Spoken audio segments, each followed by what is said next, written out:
closely out of the swamp. I think we'll cut across a park.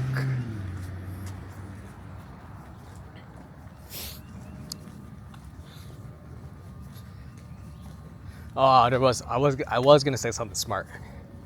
Crap. What was it? That SUV threw me off. What smart thing was I gonna say? I was talking about.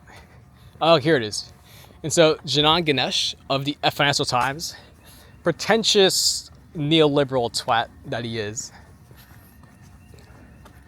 You know, I say that with all affection, given that pretentious as he is, I actually like Marge. I do appreciate his writing stuff.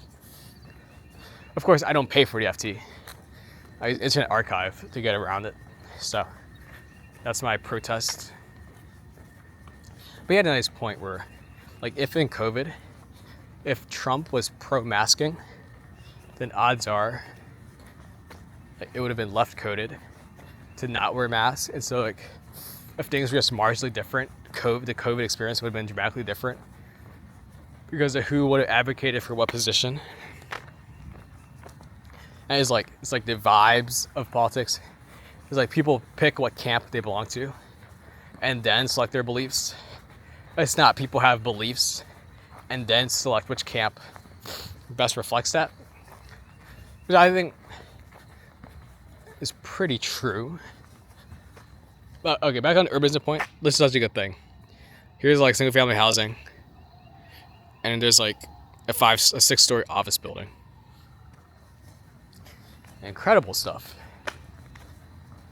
You know, like if you live here, okay, maybe I'd be a bit more concerned about the iron curtain of a zoning density.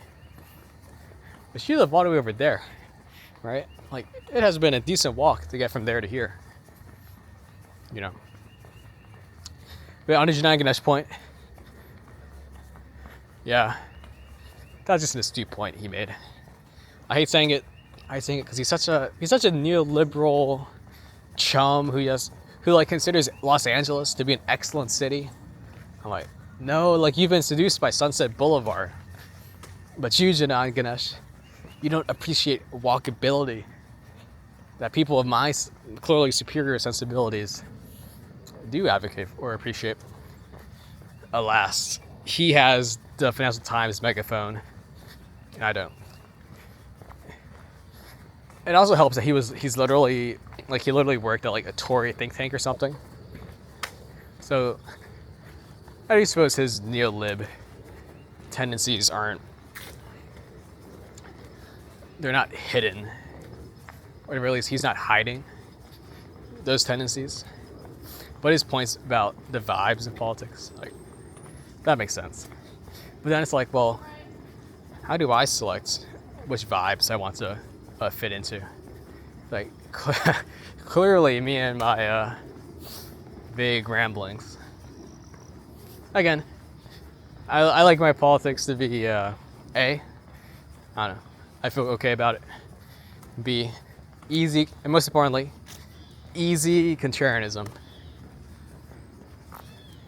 I just suppose in practice it doesn't manifest itself because for the most part I am like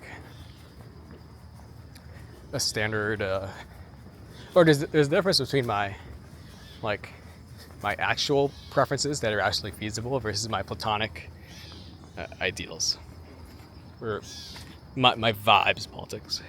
Again, look at this. This is excellent. It's not excellent urbanism, but this is just like just interesting, right? Like your backdrop is there like a 10-story office building. You know, it's like that clip of Wall Street during the GFC where those bankers were on the rooftop, like drinking champagne at people protesting down below. And it's, I don't know, the worker drinking their Starbucks during their 15-minute break between Zoom calls, looking down at the single-family housing they could never afford to have. I do like that visual. Very charming, in fact. Very charming indeed.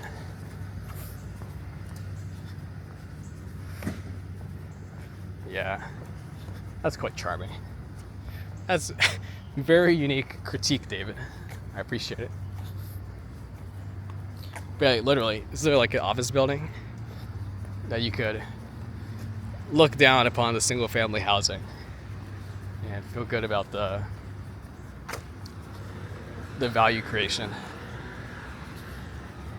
I think it's most Marriott's headquarters is somewhere around here. I think Lockheed Martin's headquarters is like stuck in a corner somewhere in its own office park. Because, you know, all of the SG&A and marketing budget is proprietary stuff. I'll have you know. But again, right, like, so we walked less than a block and we go from single family housing, rows and rows of single family housing, to this density over here. So it's literally the most discongruent, like if you look at this, I don't think any sane like urban planner would think this is peak. This is what should be happening. Or this is how you maximize welfare and utility. No. But yet this is the built environment in which Jerome Powell lives, where Kavanaugh lives, as we've clearly seen. So it's just interesting to see the built environment, revealed preferences, whatever vaguely dialectical materialism, can't forget that banger, and whatever other vague lines I've got in my pocket.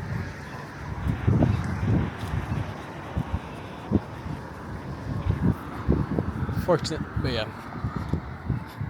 But I will say this feels like a bit. I just suppose car dealerships are actually horrible uses of land in the downtown. I do think that's empirically true. Because like, it's not a draw. It's explicitly a one-off thing that most people won't partake in. You know? So it's just not efficient land use. But again, that is literally just, I think, fairly empirically true. I suppose doing an actual study on it is a bit tougher. But yeah, you can see density. I assume these are residential buildings and not office. I would suspect. But yeah, look at this, trendy building, apartment setup.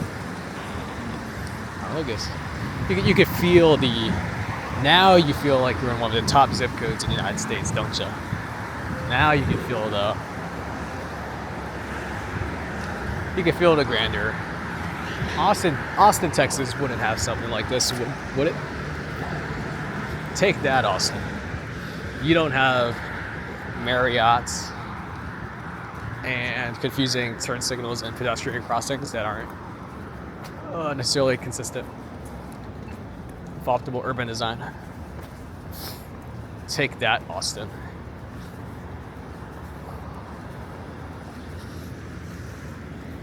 Yeah. Okay, you can see like the development that's happening. So kudos to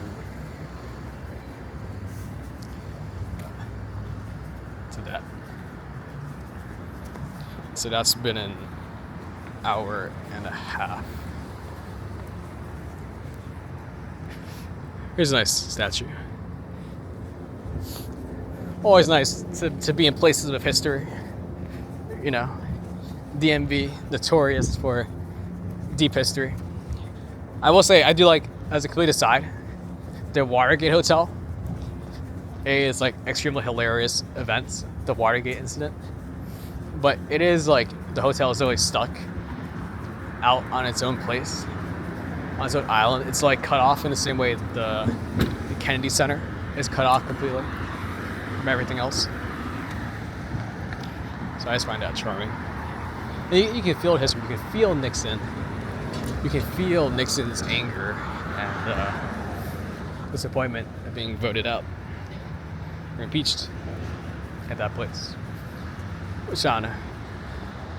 It's good to feel the history. Well, we talked about a lot today.